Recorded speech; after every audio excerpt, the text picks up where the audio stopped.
kalau misalnya new normal ini mulai diperjalankan, yang tadinya dirumahkan itu akan kembali secara bertahap, mungkin tahap pertama sampai 25%, itu yang mereka sampaikan gitu. Berarti kalau dari pertama itu sampai kapan? tahap pertama ini selama 2-3 bulan ke depan. Iya, kalau kita berlakukan asumsi sekarang ya, jadi itu 20% akan mulai kembali. Jadi kalau kita asumsi dari 6 juta, 10%, taruhlah 5 juta. Berarti kalau 20% ya 1 juta orang udah mulai bisa balik kerja selama 3 bulan gitu ya. Nah, mereka akan lihat lagi. Mereka lihat sih target ini bisa sampai 50-60% itu bisa kembali lagi. Karena mereka 60% dari yang dirumahkan. Itu bisa kembali lagi. Karena ya kembali lagi mereka lihat nih ya, kan lihat faktor demand and supply-nya juga lah istilahnya nanti gitu ya. Secara bertahap ya mereka bilang untuk yang mereka rumahkan emang udah ada janji bahwa mereka nanti akan mereka rehire lagi gitu, itu kan dirumahkan saja.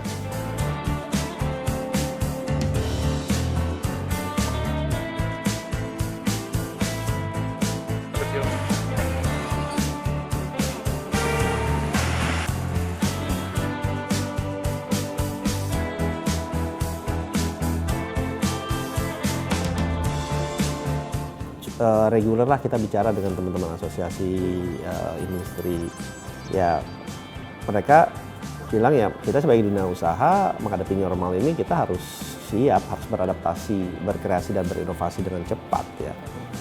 Karena ya kan tidak bisa juga perekonomian berhenti terus gitu kan. Memang harus ada di satu titik, satu gambaran yang harus mulai dibuka secara bertahap dengan protokol COVID yang ketat, dan yang paling penting adalah dilakukan evaluasi. Jadi kalaupun dibuka misalnya seminggu 2 minggu kemudian dievaluasi dulu nih gitu, jangan dibuka terus gitu, tapi evaluasi 2 minggu, setiap 2 minggu gitu. Karena setiap industri kan nih dengan protokol COVID-nya pasti beda-beda gitu, nggak bisa disamain. Yang padat karya, yang UMKM, yang retail kan ya beda-beda semua. Nah, mereka juga perlu ada guideline yang jelas juga dari pemerintah. Kita kan kalau taunya new normal pakai masker, cuci tangan, sama jaga jarak ya, kan baru itu aja tuh, gitu. Tapi setiap industri pasti mempunyai protokol beda-beda, gitu. Setiap perusahaan memang sebagian punya protokol beda-beda.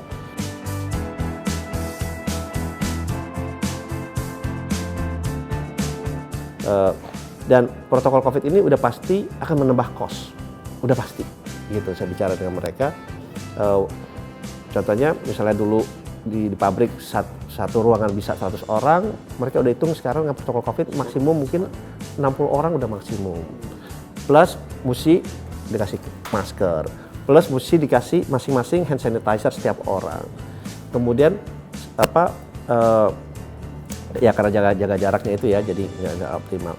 Plus ada shiftingnya, plus juga ada protokol pada saat misalnya ada yang terkena, itu protokolnya seperti apa, rujukannya seperti apa.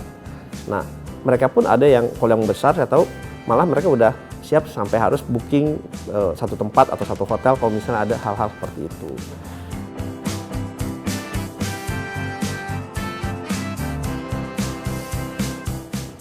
Kembali lagi, saya kan mungkin saya bicara dari yang dirumahkan atau yang di PHK. Kalau mungkin dari Kementerian Tenaga Kerja menyatakan baru 2 juta orang, angka kami udah lebih dari 6 juta orang. Ya. Di antaranya aja saya masih ingat angka yang gede-gedenya ya. Dari Asosiasi Organda tuh angkutan darat, mereka bilang angkanya naik tuh, tadi 1 juta sekarang udah 1,4 juta orang. Kemudian dari API tekstil, Asosiasi Persemen Indonesia menyampaikan sekarang udah di 2,1 juta orang. PHK-nya? Enggak, rumahkan dan PHK. Okay. Dan yang dirumahkan dan PHK itu angkanya kurang lebih tuh 90% 10% kalau kita ambil. Jadi 90% itu dirumahkan, unpaid leave, 10% itu PHK. Karena ke PHK kan ada konsekuensi pesangon. Okay. Nah, ini yang mereka nggak sanggup. Terus perhotelan, wah itu udah 430.000 lah. Itu udah lebih dari 1.700 hotel yang sudah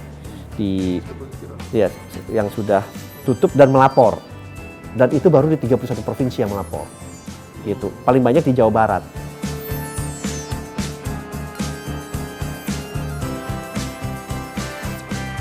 Stimulus pemerintah belum dirasakan kepada mereka. Itu. Dan kalau kita lihat, kalau dari stimulus fiskal yang keluar yang dirancang oleh KSSK sesuai dengan amanat perpunya yang sudah menjadi undang-undang, itu kan lebih banyak ke UMKM dan BUMN. Kalau kita lihat, ya kan? Malah BUMN udah.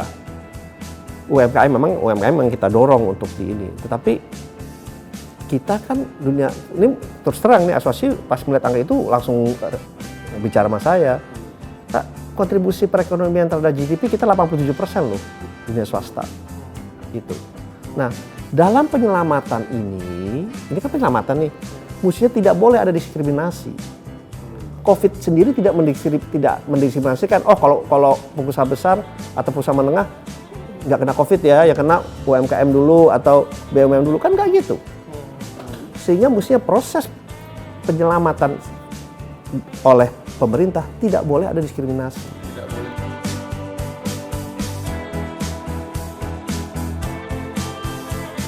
Nah, kita juga bilang untuk new normal ini, kita bilang juga dengan ke pemerintah. Ini kan banyak UMKM yang kena, ini udah banyak, sangat banyak.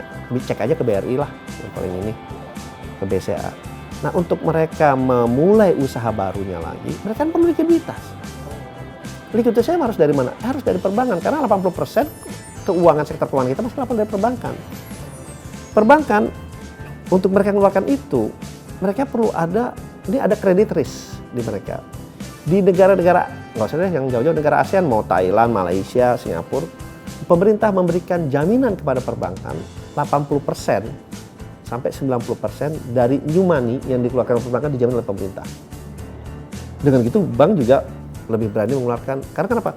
UMKM ini kan untuk mereka mulai jalan lagi, termasuk perusahaan, perlu ada working capital.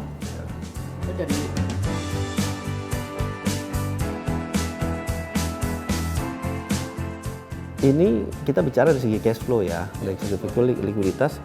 Ini Juni, Juli ini udah berat sekali. Agustus, September itu udah yang mentok lah. Gitu. Kalau ini benar-benar ekstrim ya, kita PSBB sampai Juli akhir gitu. Ini benar-benar yang kita khawatirkan. Yang kita khawatirkan dari istilahnya permanen temporary impairment menjadi permanen impairment dari dunia usaha gitu.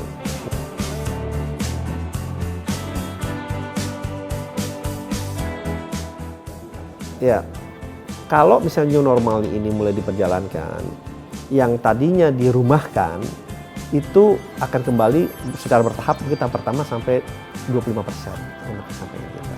Berarti kalau dari tahap pertama ini selama 2-3 bulan ke depan. Iya, kalau kita berlakukan asumsi sekarang ya. Jadi itu 25% akan mulai kembali. Jadi kalau kita asumsi dari 6 juta, 10%, taruhlah 5 juta. Berarti kalau 25% ya 1 juta orang udah mulai bisa balik kerja selama 3 bulan gitu ya. Nah, mereka akan lihat lagi. Mereka lihat sih target ini bisa sampai 50-60% itu bisa kembali lagi. Karena mereka dari yang dirumahkan itu bisa kembali lagi, karena ya kembali lagi mereka lihat nih ya kan lihat faktor demand and supply-nya juga lah istilahnya nanti itu ya secara bertahap ya. Mereka bilang untuk yang mereka rumahkan udah ada janji bahwa mereka nanti akan mereka rehire lagi gitu. Itu kan dirumahkan saja.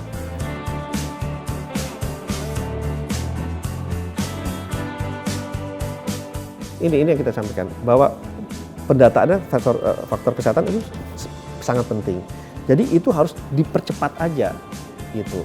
Tetapi exit strateginya dari dunia usaha kan juga harus ada gitu.